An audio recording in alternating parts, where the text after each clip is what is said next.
Welcome to our channel. इस video में हम कक्षा 7वीं के विषय विज्ञान के अध्याय 2 के सभी प्रश्नों के उत्तर करेंगे। इस वीडियो को सुनने मात्र से ही आपको इस अध्याय के सभी प्रश्नों के उत्तर याद हो जाएंगे। उससे पहले अगर आपने हमारे चैनल को अभी तक सब्सक्राइब नहीं किया है तो जल्दी से सब्सक्राइब कर लीजिए और इस वीडियो को लाइक कर अपने फ्रेंड्स को जरूर शेयर करें। तो चलिए शुरू करते हैं। सबसे पहले हम पाठ के मध्य में आए हुए प्रश्नों को करेंगे। इसमें इनके उत्तर दीजिए में सबसे पहला प्रश्न है, महासागरों के जल का उपयोग मनुष्य अपने दैनिक जीवन में क्यों नहीं कर सकते? इसका उत्तर है, नदियों से बहकर जल महासागरों में पहुंचता है। जब जल मृदा तथा चट्टानों से होकर बहता है तो उसमें विभिन्न प्रकार के खनिज लवण घुल जाते हैं। इस प्रकार लवणों की मात्रा बढ़ने के कारण समुद्र का जल खारा हो जाता है। इसका आसानी से उपयोग नहीं किया जा सकता। यह पीने योग्य नहीं होता। इससे धातुएं शीघ्र ही संक्षारित हो जाती हैं। दूसरा प्रश्न है, मनुष्य के शरीर के लिए जल क्यों आवश्यक है? इसका उत्तर है, जल शरीर की विभिन्न क्रियाओं के उचित रूप से संचालन के लिए आवश्यक है। एक स्वस्थ मनुष्य को पीने के लिए प्रतिदिन लगभग 2 से 3 लीटर जल की आवश्यकता होती है। जल आमाशय में भोजन को पचाने में तथा पचे हुए भोजन के अवशोषण एवं शरीर में उसके संवहन के लिए आवश्यक है। जल हमारे शरीर के ताप को भी नियंत्रित रखता है। साथ ही मूत्र एवं पसीने के रूप में निष्कासित जल की पूर्ति हेतु मनुष्य के शरीर के लिए जल आवश्यक है। अगला है प्रश्न तीसरा, गमलों में लगे पौधों को यदि जल से न सींचा जाए तो क्या होगा? कारण सहित समझाइए। इसका उत्तर है, गमलों में लगे पौधों को यदि जल से न सींचा जाए तो वे कुछ दिनों में सूख जाएंगे, क्योंकि हरे पौधों में जल के अभाव में प्रकाश संश्लेषण की क्रिया नहीं होती तथा वे अपना भोजन नहीं बना पाएंगे। साथ ही जल में उपस्थित खनिज लवण भी उन्हें नहीं मिल पाएगा। अगला है प्रश्न चौथा, जलीय जीवों के लिए जल किस प्रकार महत्वपूर्ण है? इसका उत्तर है, नदी, तालाब और समुद्र में रहने वाले पौधों तथा जंतुओं के लिए जल आवास के रूप में उपयोग आता है। ये जीव जल में घुले ऑक्सीजन का उपयोग श्वसन क्रिया में तथा कार्बन डाइऑक्साइड का उपयोग प्रकाश संश्लेषण में करते हैं। अतः हम कह सकते हैं जलीय जीवों के लिए जल महत्वपूर्ण है। अगला इनके उत्तर दीजिए के प्रश्नोत्तर हैं। सबसे पहला प्रश्न है, विभिन्न स्रोतों से प्राप्त जल पीने योग्य क्यों नहीं होता? इसका उत्तर है, विभिन्न स्रोतों से प्राप्त जल में घुलित लवण, निलंबित कण तथा सूक्ष्म जीवाणु हो सकते हैं। इसमें कुछ घुले हुए लवण हमारे शरीर के लिए आवश्यक है, किंतु आवश्यकता से अधिक मात्रा हमारे शरीर के लिए नुकसानदेह है तथा निलंबित कण एवं जीवाणु रोग उत्पन्न कर सकते हैं। अतः विभिन्न स्रोतों से प्राप्त जल पीने योग्य नहीं होता। अगला है प्रश्न दूसरा, जल को पीने योग्य बनाने के लिए किन किन विधियों का प्रयोग किया जाता है? इसका उत्तर है, जल को पीने योग्य बनाने के लिए उसे उबालकर छान लेना चाहिए। उसमें कुछ रासायनिक पदार्थ जैसे ब्लीचिंग पाउडर या पोटेशियम परमैंगनेट की थोड़ी मात्रा मिलानी चाहिए। घरों में जल में निलंबित अशुद्धियों को दूर करने के लिए सिरेमिक कैंडल युक्त फिल्टर उपयोग करना चाहिए। अगला है प्रश्न तीसरा, आसूत जल से आप क्या समझते हैं? इसका उत्तर है, ऐसा जल जिसमें लवण की मात्रा नहीं होती आसूत जल कहलाता है। यह जल का शुद्धतम रूप है। यह विद्युत का कुचालक होता है। वर्षा का जल आसूत जल है। अतः वर्षा के जल को सीधे किसी पात्र में लेकर इसका उपयोग आसूत जल के रूप में कर सकते हैं। आसूत जल की आवश्यकता प्रयोगों के लिए प्रयोगशाला में होती है। जल को गर्म करके वाष्प के रूप में तथा वाष्प को संघनित करके जल में बदलकर भी आसु जल बनाया जा सकता है। अगला है पाठ के मध्य में दिए हुए इनके उत्तर दीजिए के प्रश्नोत्तर हैं। सबसे पहला है, जल को सार्वत्रिक विलायक क्यों कहा जाता है? इसका उत्तर है, जल में बहुत से पदार्थ घुलनशील हैं, अतः इसे सार्वत्रिक विलायक कहते हैं। विलायक में घुलने वाले पदार्थ को विलेय कहते हैं। जब कोई विलेय विलायक में घुलता है तो बना मिश्रण विलयन कहलाता है। अगला है प्रश्न दूसरा, उन लवणों के नाम लिखिए जो समुद्री जल में पाए जाते हैं। इसका उत्तर है, समुद्री जल में सबसे अधिक मात्रा में नमक, सोडियम क्लोराइड तथा कम मात्रा में सोडियम ब्रोमाइड, मैग्नीशियम क्लोराइड तथा पोटेशियम आयोडाइड पाए जाते हैं। अगला है प्रश्न तीसरा, संक्षिप्त टिप्पणी लिखिए। क है संतृप्त विलयन, ख है विलेयता। तो उत्तर में सबसे पहले है संतृप्त विलयन। किसी निश्चित ताप पर जब विलायक के किसी निश्चित मात्रा में विलेय की अधिकतम मात्रा घुली होती है तो ऐसे विलयन को संतृप्त विलयन कहते हैं।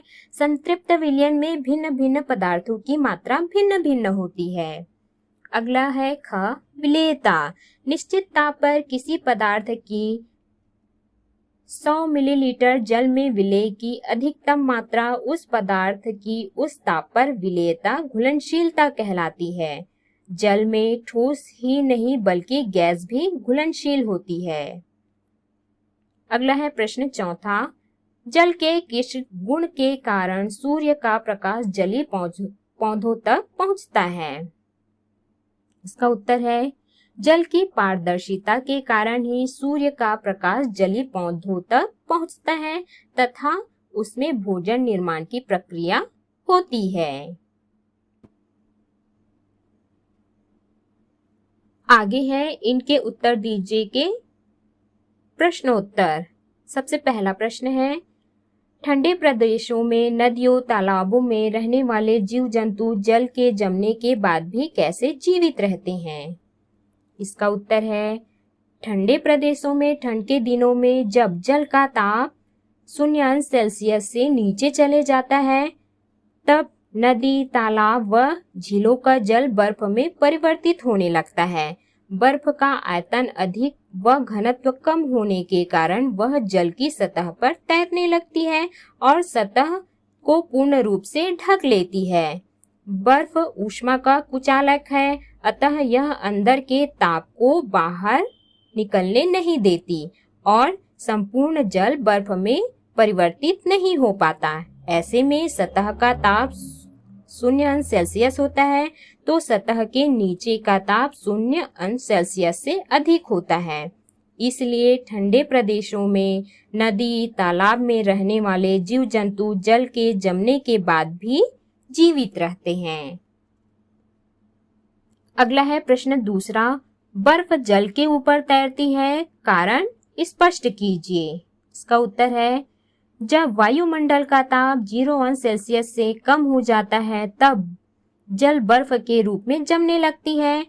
क्योंकि बर्फ का आयतन अधिक व घनत्व कम होता है अतः बर्फ जल की सतह पर तैरने लगता है।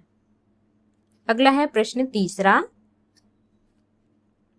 कठोर और मृदु जल की पहचान कैसे करेंगे? इसका उत्तर है, कठोर जल, जिस जल में साबुन का झाग जल्दी नहीं बनता उसे कठोर जल कहते हैं।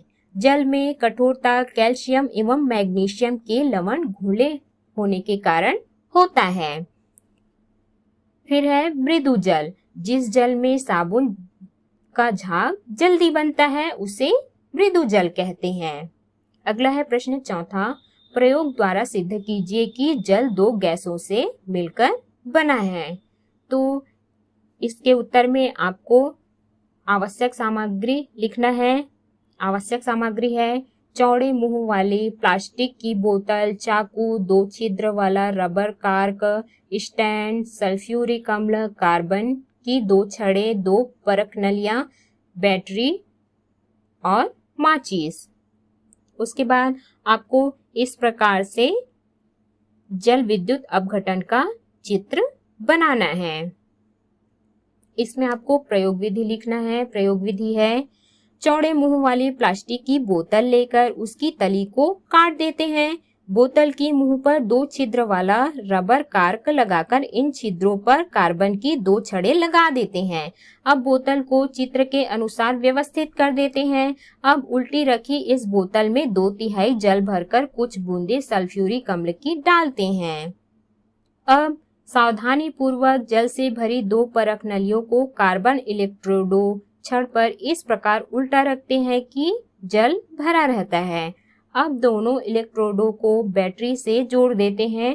कुछ ही देर में गैस के बुलबुले इलेक्ट्रोडों से उठकर परख नलियों में एकत्रित होने लगते हैं। हम देखते हैं कि दोनों परख नली में गैसों का समान आयतन नहीं है।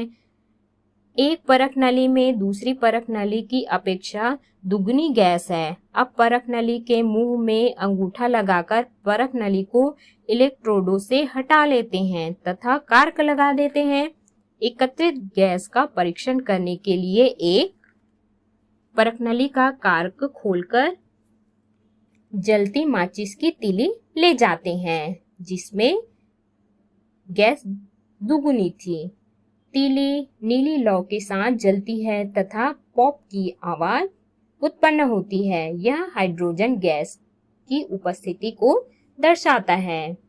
अब दूसरी परख नली से कार्क हटाकर जलती हुई माचिस की तीली ले जाते हैं। वह और तेजी से जलने लगती है।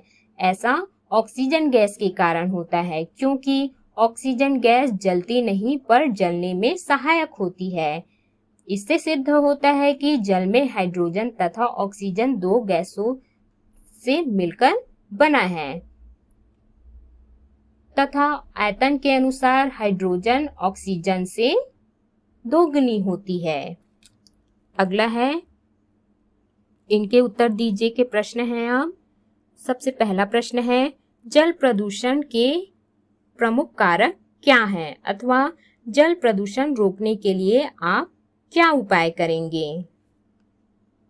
इसका उत्तर है, जल प्रदूषण के प्रमुख कारक निम्नलिखित हैं। पहला है मनुष्य, पशु एवं अन्य जंतु, उद्योग धंधे, कृषि अपशिष्ट पदार्थ और रासायनिक पदार्थ। जल को प्रदूषित होने से बचाने के उपाय निम्न हैं। पहला है औद्योगिक अपशिष्ट युक्त जल का उपचार करने हेतु उद्योगों में जल शुद्धि यंत्र लगाना अनिवार्य किया जाए। दूसरा, घरेलू साफ सफाई से निकलने वाला जल एवं मलवाहित जल को उपचारित करके ही नदी नालों में प्रवाहित किया जाए। तीसरा है हानिकारक कीटनाशकों का नियंत्रित उपयोग किया जाए। उनके अधिक उपयोग पर प्रतिबंध लगाया जाए। चौथा है मानवीय क्रियाकलाप जैसे नहाना, कपड़े धोना, पूजा सामग्री का विसर्जन, शवों का नदी में बहाना, मृत व्यक्तियों की राख अस्थि का विसर्जन आदि भी जल को प्रदूषित करते हैं। अतः इन क्रियाकलापों पर नियंत्रण लगाया जाना चाहिए। प्रश्न दूसरा है, जल प्रबंधन क्यों आवश्यक है? इसका उत्तर है, हमारे उपयोग हेतु जल की मात्रा सीमित है। जल की प्रत्येक बूंद हमारे लिए कीमती है। वर्तमान में बढ़ते औद्योगिकीकरण तथा लगातार बढ़ते शहरीकरण के कारण जल स्रोतों जैसे तालाब, कुओं आदि की संख्या में लगातार कमी होती जा रही है। यह भविष्य में जल संकट का कारण बन सकती है। अतः सुखद भविष्य के लिए जल प्रबंधन आवश्यक है। अब हम अभ्यास के प्रश्नों के उत्तर करेंगे। इसमें सबसे पहला है, सही विकल्प चुनकर लिखिए। इसमें सबसे पहला है, बर्फ जल की सतह पर तैरती है क्योंकि। इसमें 4 ऑप्शंस हैं, उसमें से सही है बर्फ का घनत्व जल से कम होता है। दूसरा है जल में हाइड्रोजन तथा ऑक्सीजन का अनुपात 2:1 होता है, तो इसमें 4 ऑप्शंस में से सही है आयतन के अनुसार। तीसरा है जल चक्र है, 4 ऑप्शंस में से सही ऑप्शंस हैं ग वाष्पन एवं संघनन की प्रक्रिया। चौथा है आसुत जल है, इसमें से 4 ऑप्शंस में से सही ऑप्शन है वर्षा जल। प्रश्न दूसरा है रिक्त स्थानों की पूर्ति कीजिए। इसमें सबसे पहला खाली स्थान है जल 1, यहाँ पर खाली स्थान में आ जाएगा सार्वत्रिक विलायक है, जल 1 सार्वत्रिक विलायक है। दूसरा खाली स्थान है, यहाँ पे खाली स्थान में आ जाएगा कार्बन डाइऑक्साइड गैस जल में ऑक्सीजन गैस की अपेक्षा अधिक विलेय है। अगला खाली स्थान है जल में कठोरता उसमें घुले, यहाँ पर खाली स्थान में आ जाएगा कैल्शियम तथा मैग्नीशियम के लवणों के कारण होती है। अगला है घ आसुत जल विद्युत का कुचालक होता है। अगला है खाली स्थान है जल के विद्युत अपघटन द्वारा उत्पन्न हाइड्रोजन गैस जलने पर पॉप की आवाज उत्पन्न करती है, यहाँ पर खाली स्थान में आ जाएगा हाइड्रोजन। अगला है प्रश्न तीसरा, दिए गए कथनों में सही व गलत की पहचान करें तथा गलत कथनों को सही कर लिखें। क है ब्लीचिंग पाउडर का उपयोग जल को कीटाणुनाशक बनाने में किया जाता है, इसका उत्तर है गलत। सही कथन है ब्लीचिंग पाउडर का उपयोग जल को कीटाणु रहित करने के लिए किया जाता है। ख है आसुत जल पीने के लिए उपयुक्त है, ये गलत है। इसका सही कथन है आसुत जल पीने के लिए उपयुक्त नहीं है। ग है गैसों की जल में विलेयता ताप वृद्धि के साथ बढ़ती है, ये गलत कथन है। इसका सही कथन है गैसों की जल में विलेयता ताप वृद्धि के साथ कम होती जाती है। अगला है घ बर्फ का घनत्व जल के घनत्व से अधिक होता है, ये गलत है। इसका सही कथन है बर्फ का घनत्व जल के घनत्व से कम होता है। अगला है अंग 0°C पर रखे जल को गर्म करने पर आयतन में वृद्धि होती है, यह गलत है। इसका सही कथन है 0°C पर जल को गर्म करने पर आयतन में कमी होती है।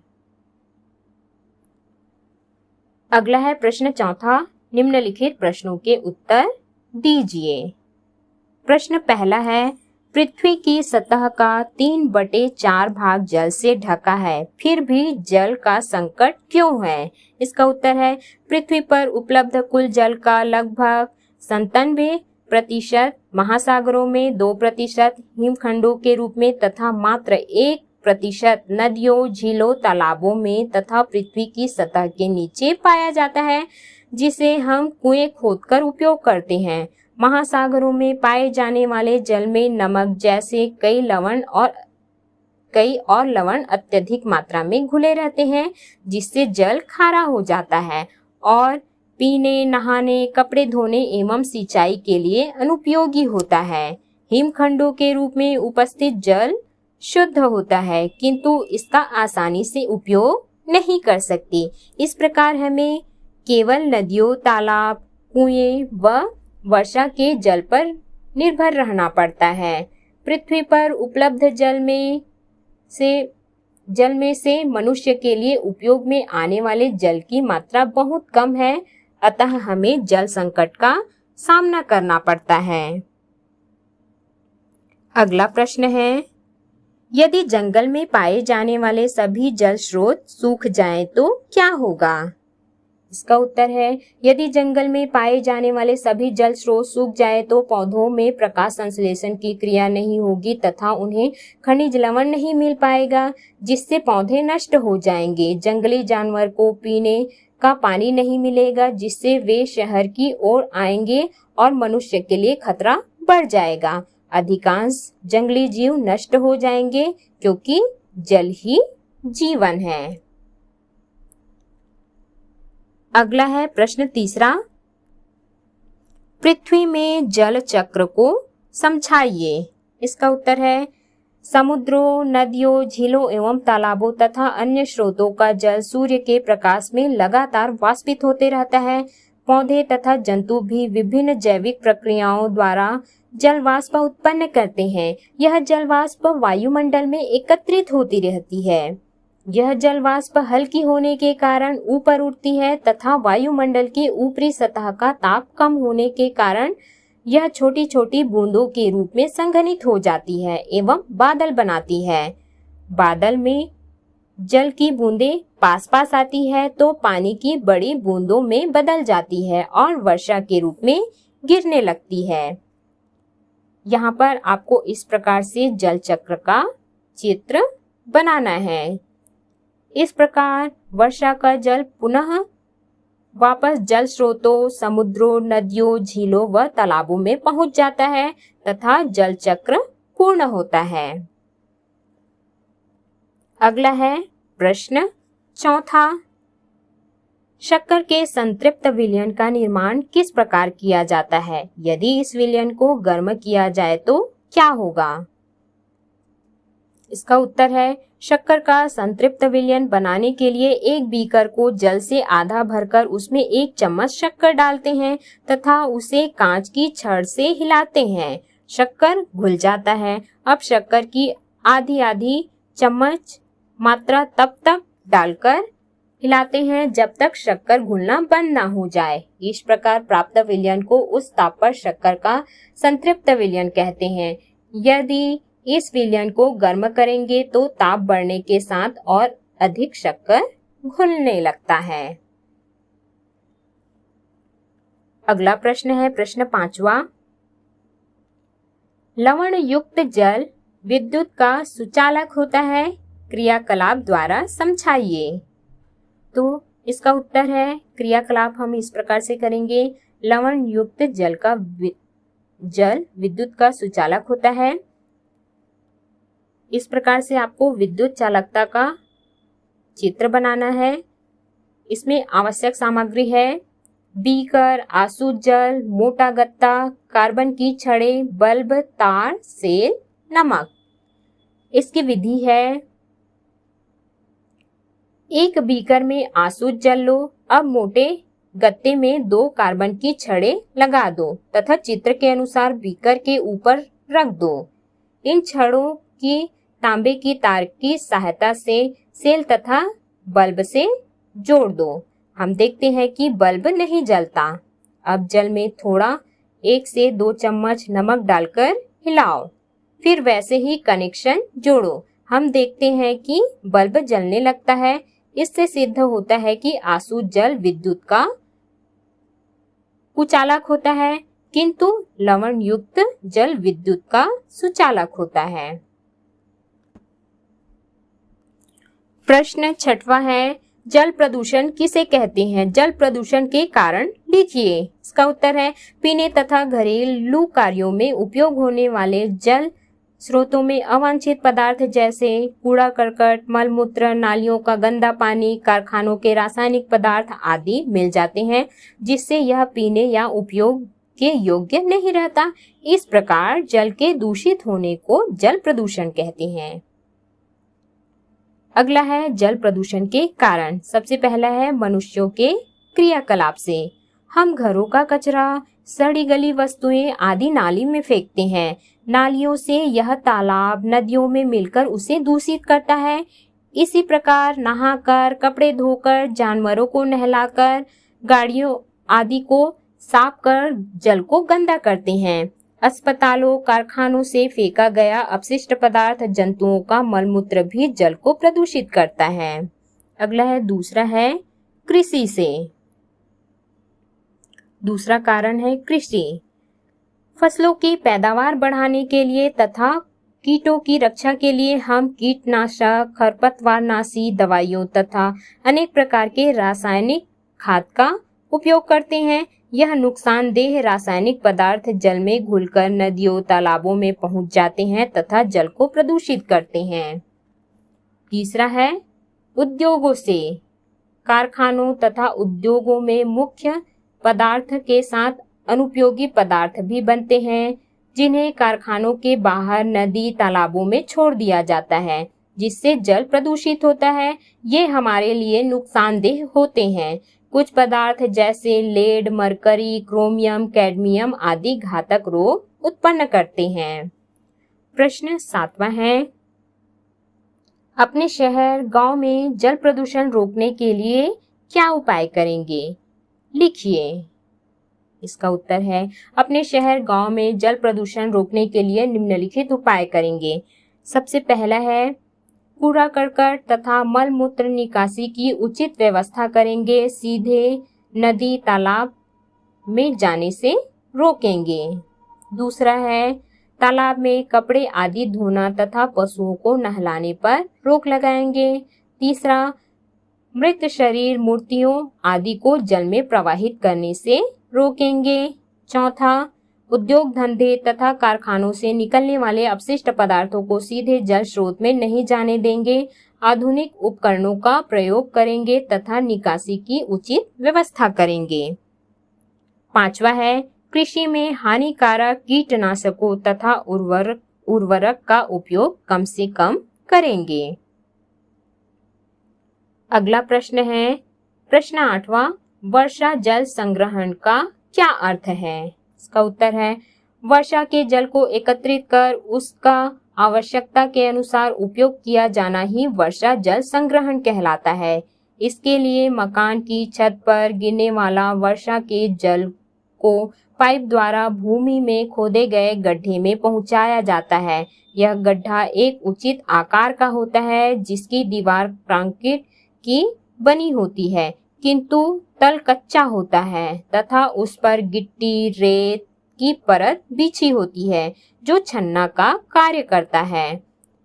यहाँ जल रिसकर सीधे भूमि में चला जाता है। इस प्रकार भूमिगत जल स्तर बढ़ जाता है, जो आपात स्थिति में उपयोग में लाया जा सकता है। तालाब की खुदाई कर व छोटे छोटे तालाबों का निर्माण कर भी वर्षा के जल का संरक्षण किया जा सकता है। आजकल गांवों में बांधों का निर्माण किया जा रहा है। तो इस प्रकार से हमने सभी प्रश्नों के उत्तर किए।